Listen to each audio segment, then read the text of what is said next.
Salut à tous, bienvenue dans cette nouvelle vidéo. On va évoquer l'actualité football du jour. Et l'actualité football du jour, c'est le dossier Zabarni qui est à la fin, qui arrive enfin à son terme. Et les 30 nominés au Ballon d'Or, on va parler aussi de Lucas Chevalier.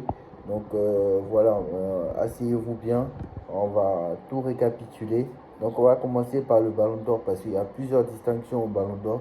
Voilà, il y a les nominés qui ont été tombés. Moi, il y a des choses que je ne comprends pas encore une fois. Est-ce que les journalistes, on regarde les mêmes matchs? Je ne sais pas. Est-ce que peut-être que, je sais pas, hein, mais maintenant je vais peut-être prendre un abonnement pour regarder les matchs maintenant. Puis apparemment, comme moi je ne regarde pas les matchs, je comprends strictement rien au football. Donc je le dis comme ça, hein, évidemment je regarde les matchs, hein, mais je ne sais pas. euh, Est-ce que les journalistes voient les mêmes matchs que nous? Je ne sais pas en fait. Je ne sais pas. Parce que honnêtement, je ne sais pas. Est-ce que les journalistes voient les mêmes matchs que nous? Je ne sais pas. Donc voilà, on va commencer par le trophée Cruyff. Donc comme vous savez, le trophée Cruyff, il désigne le meilleur entraîneur de l'année. Donc les nominés sans surprise, Luis Enrique, Hansi Flick, Antonio Conte, Enzo Maresca, Arne Slot. Donc voilà. Comment l'expliquer? Luis Enrique a fait un triplé plus première Ligue des Champions, donc c'est normal. Finale de la Coupe du Monde des clubs. Hansi Flick, il aura l'opportunité en plus de gagner un trophée mercredi dans 6 jours. Donc ça, c'est bien. Donc ça, c'est bon. Arne Slot, non, pardon, je vais aller dans l'ordre. Hansi Flick, entraîneur allemand du FC Barcelone. Pour sa première saison, il nous fait le triplé. Coupe d'Espagne, Super Coupe d'Espagne, Liga, de tout ça devant le Real Madrid. Voilà, c'est normal. Ça, on passe parce que triplé, demi-finale de Ligue des Champions, voilà. Ça, c'est normal. Antonio Conte. Antonio Conte a gagné le Scudetto avec Naples. C'est normal. Ça encore, voilà. Enzo Maresca. Enzo Maresca a gagné la Conference League avec Chelsea, plus la Coupe du Monde des clubs, plus quatrième de Première Ligue. Donc, une très bonne saison pour Enzo Maresca. Ok. Arne Slot. Arne Slot qui a fini, bon, qui a fait une très bonne saison avec Liverpool, malgré il a gagné la Première Ligue quand même, qui est le meilleur championnat du monde, il faut le rappeler, même s'il n'y avait pas le grand City, il y avait quand même Arsenal qui était au niveau. Voilà, faut pas non plus, voilà. Il n'y avait pas le grand City, cette année c'était pas le grand City, hein. C'était pas le grand City la saison dernière, c'était pas le grand United, mais quand même faut le féliciter parce qu'il y avait quand même Arsenal, voilà.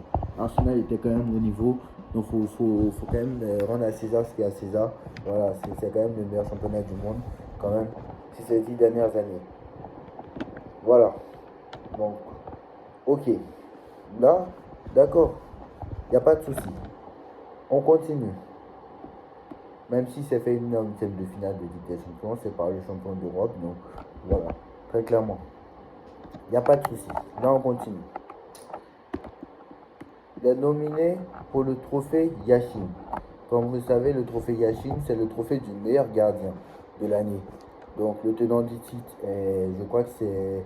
C'est qui le tenant du titre? Emiliano Martinez, il me semble. Il a gagné 2 fois d'affilée. Voilà. Donc, Alisson, normal, jusqu'ici normal. Alisson a fait 10 parades contre le Paris Saint-Germain déjà. Et en plus de ce qu'il a fait auparavant. Voilà. Yacine Bounou, pareil. Lucas Chevalier, logique parce qu'il était meilleur gardien de Ligue 1 aussi. Gianluigi Donnarumma, pareil, c'est mérité. Il a fait 6 bons premiers mois. Enfin, 6 bons derniers mois. Enfin, non, sinon même, je dois dire 5 parce que c'est depuis mars. Donc peut-être même 4. Voilà, 4 mois. Il a fait 4 bons mois. David Raya, voilà, c'est normal. Thibaut Courtois, c'est normal. Yann Zomer, c'est normal. Emiliano Martinez, c'est normal. Yano Black, alors ça peut écrire. Yano Black, pareil. Matsels, pareil. Voilà, là je ne vais pas revenir dessus. Tout cela, il le mérite. Il n'y a pas de souci.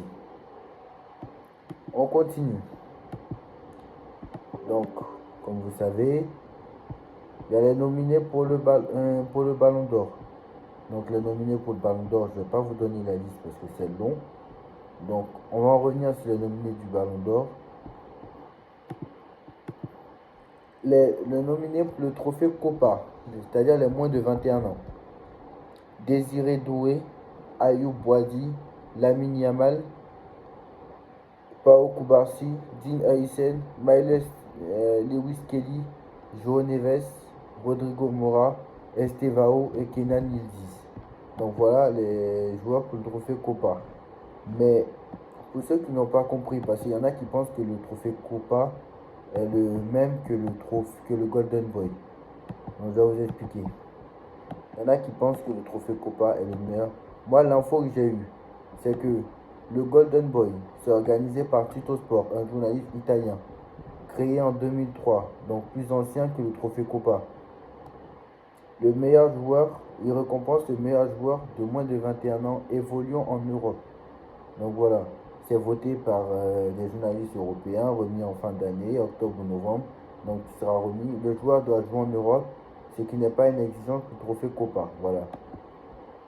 Donc le trophée Copa, par contre, lui, il est organisé par France Football, donc le magazine qui organise le Ballon d'Or là, créé en 2018, donc voilà, plus récent. Lui, il récompense le meilleur joueur de moins de 21 ans dans le monde. Voilà. L'autre, il récompensait le meilleur joueur de moins de 21 ans évoluant en Europe. Donc, là, la différence entre le trophée Copa et déjà Golden Boy, c'est-à-dire que le Golden Boy, c'est en Europe et le trophée Copa, c'est dans le monde. Voilà. Ce sont les anciens vainqueurs du Ballon d'Or qui votent. Donc, soit Messi, soit Ronaldo, etc. Ça, c'est encore une différence. Remis lors de la cérémonie du Ballon d'Or chaque année, ça n'a pas changé. En hommage à Raymond Kopa, la légende du football français. Donc voilà, exemple de vainqueurs, Pedri, Jude Bellingham, Mbappé, Gavi, etc. Donc voilà, là-dessus, on est bon. Donc moi aussi, c'était un doute que j'avais parce que je ne savais pas quelle était la différence. Donc voilà. Non mais là maintenant je le sais. Donc voilà. En ce qui concerne, donc on a dit, on a dit la liste d'absents pour le Ballon d'Or, parce qu'il y en a plein qui n'y sont pas, hein. Et moi, je vais... Alors, la liste d'absents.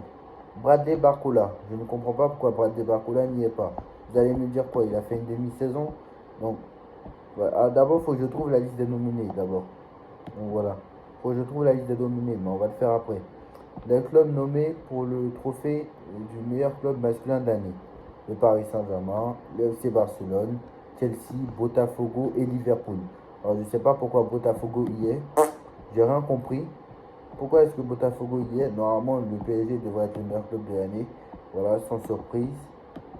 En ce qui concerne... Voilà, les 30 nominés pour le Ballon d'Or. Donc je vous dis les 30 nominés pour le Ballon d'Or. Alors il faut que je les trouve parce que je ne sais pas du tout où je les ai mises. Alors je cherche parce que je ne sais pas du tout où je les ai mises.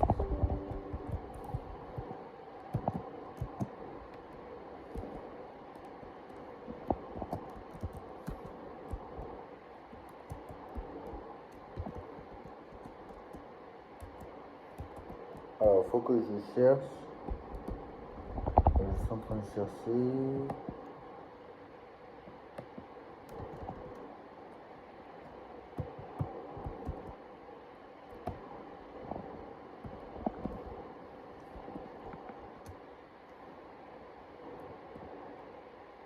Alors, la liste des 30 nominés Ballon d'Or. Alors, je vous dévoile la liste. Alors, la liste des 30 nominés. Alors, désolé, j'ai un problème d'ordinateur. Donc, la liste des 30 nominés pour le Ballon d'Or. Alors, est-ce que je laisse. Voilà, la liste des 30 nominés pour le Ballon d'Or. Jude Bellingham, Ousmane Dembélé. Donc, ça va s'afficher là.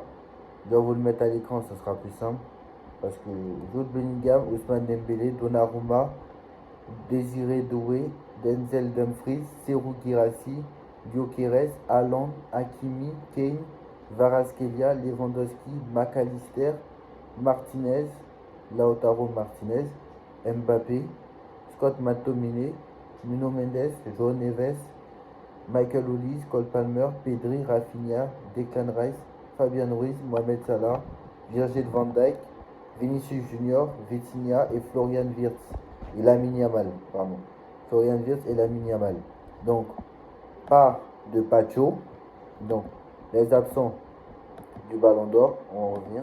Pas de Pacho, pas de Barcola, pas de Marquinhos, pas de Saliba, pas de Thuram, pas de Di Marco, pas de Bastoni, pas de Barella, pas de Gabriel, pas de Alvarez, pas de Raya, pas de Gravenberch.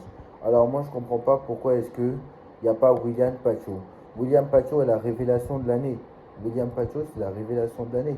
Et ils ont bien dit que les critères sur l'ensemble de la carrière, même pour le vainqueur du ballon, ça c'était pour le vainqueur du ballon d'or par contre, étaient révolus. Donc normalement pour les nominés, je suis désolé pour les nominés, si Michael Olise y est, si moi je suis désolé, hein, pourquoi William Pacho, qui est la révélation de l'année, n'y est pas? Pourquoi William Pacho n'y est pas? Alors que moi, ils viennent me mettre Serhou Guirassy. Qu'est-ce qu'il a fait, Serhou Guirassy? Serhou Guirassy, il a fait quoi? Je suis désolé. Dans les défenseurs centraux, bah déjà, il n'y a aucun défenseur central, c'est une honte. Bah déjà, moi, je ne comprends pas un truc. Hein, je comprends pas. Pourquoi Virgil van Dijk y est alors que William Pacho, qu'il a éliminé en huitième de finale, hein, Virgil van Dijk s'est fait éliminer en huitième de finale contre le Paris Saint-Germain qui était censé être en reconstruction, et William Pacho, qu'il a éliminé en huitième de finale, hein, y est. Je suis désolé, c'est pas normal. Ce n'est pas normal. Qu'est-ce que Marquinhos ne fait pas aussi là? Marquinhos a été très bon sur toute la saison. Donc Van Dijk n'a rien à faire là. Moi je suis désolé, hein, Van Dijk n'a rien à faire là. Saliba il n'y est pas. Bon, ça peut peut-être se comprendre à voir. Donc à voir. Thuram, Di Marco, Alvarez, Gravenberch. Bon, Gravenberch doit mériter d'y être, hein, ça c'est vrai. Mais moi je suis désolé. Hein. Je ne dis pas que tous les nominés qui sont là, il y en a, ils ne méritent pas d'y être. Franchement, il y en a qui méritent plus que d'autres, en tout cas. Parce que moi, me mettre les gens qui mettent, je sais pas ce que fait. Franchement, c'est même pas ce que fait Guirassy dans la liste en fait. Il a fait quoi Guirassy? Dites-moi. Dites-moi. Guirassy, il a fait quoi? Enlevez-moi Guirassy et mettez-moi Pacho. Je sais pas moi. Qu'est-ce que Guirassy a fait de plus que Pacho? Qu'est-ce que Guirassy a fait de plus que Barcola par exemple? Je suis désolé. Voilà. Il y a un moment donné, on peut pas être. Voilà. Barcola, il est meilleur passeur d'Europe et il n'est pas dans le top. Il n'est pas dans le top 30. Moi, je comprends pas. Bref, voilà. Moi, je pense que le Ballon d'Or, maintenant, ça devient pour les incompétents. Parce que je sais que Ousmane Dembélé ne va pas le gagner. Ils vont le donner à Lamine Yamal. On ne sait pas pourquoi Lamine Yamal va le gagner alors qu'il n'est même pas meilleur joueur de son club. Il n'est même pas meilleur buteur de son club. Il n'est même pas meilleur buteur de la Ligue des Nations. Il n'est même pas meilleur joueur de la Ligue des Nations. Il n'est même pas meilleur. Bref, il n'a aucun titre. Bref. Aucun titre individuel, je veux dire. Hein, pas aucun titre collectif. Hein. Voilà. Donc voilà. Alors. On va passer maintenant au dossier. Donc, 9 Parisiens, un record a été battu. 9 joueurs du Paris Saint-Germain sont nominés pour cette cérémonie du Ballon d'Or. Ousmane Dembélé, Kvaratskhelia, Vitinha, João Neves, Fabian Ruiz, Désiré Doué, Donnarumma, Mendes et Hakimi. Donc, Pacho aurait mérité d'y être. Donc, ça aurait pu être 10. Donc, voilà, Pacho aurait mérité d'y être. Malheureusement, ce n'est pas le cas. Voilà, Pacho a mérité d'y être. Ça aurait pu faire 10 et voilà, ça aurait été bien. Mais bon, on va se contenter de 9, mais c'est quand même un record et ça c'est bien. Voilà. Maintenant, on va passer au dossier Zabarni. On va passer au dossier Chevalier d'abord. Dossier Chevalier. En ce qui concerne le dossier Chevalier, Chevalier effectuera sa visite médicale avant de s'engager officiellement avec le Paris Saint-Germain. Donc apparemment, ce sera demain matin, une visite médicale et il signera son contrat demain matin. Luis Enrique veut le Chevalier Elia Zabarni avant mercredi. Le gardien est attendu à Paris dans les prochaines 24 heures. Donc ça c'est ce que je vous ai dit. Et on nous dit que le PSG est sur le point Jacob Ben nous dit que Paris est sur le point de recruter Zabarni. Un accord a été trouvé avec Bournemouth autour d'un montant de 63 millions d'euros hors bonus encore en négociation. Donc ce qui bloque en fait c'est les bonus. Donc et Hawkins relaie l'information comme quoi le transfert sera bouclé d'ici la fin de semaine, voire début de semaine prochaine. Donc voilà, Zabarni sera un joueur du Paris Saint-Germain. Ce qui bloque c'est les bonus. Donc voilà, on espère que Paris aura Zabarni pour la Super Coupe d'Europe, mais je pense pas. Alors, honnêtement, je pense pas. Peut-être qu'il jouera le premier match à Nantes, mais je pense pas qu'il va pouvoir jouer pour la Super Coupe d'Europe, hein. Il n'aura pas assez d'entraînement. Et Paris fera le voyage pour l'Italie, je pense, la veille. Je crois le 12. Donc à voir si avant le 12 ça sera fait. Donc voilà, dites-moi en commentaire ce que vous en pensez de cette liste de nominés. Pourquoi est-ce que Pacho n'y est pas? Pourquoi Barcola n'y est pas? Pourquoi et qu'est-ce qu'ils vont mettre des joueurs qui ont des Guirassy, on ne sait pas ce ils ont fait cette saison. Bref, dites-moi en commentaire, on se retrouve très vite pour une nouvelle vidéo. Tchuss.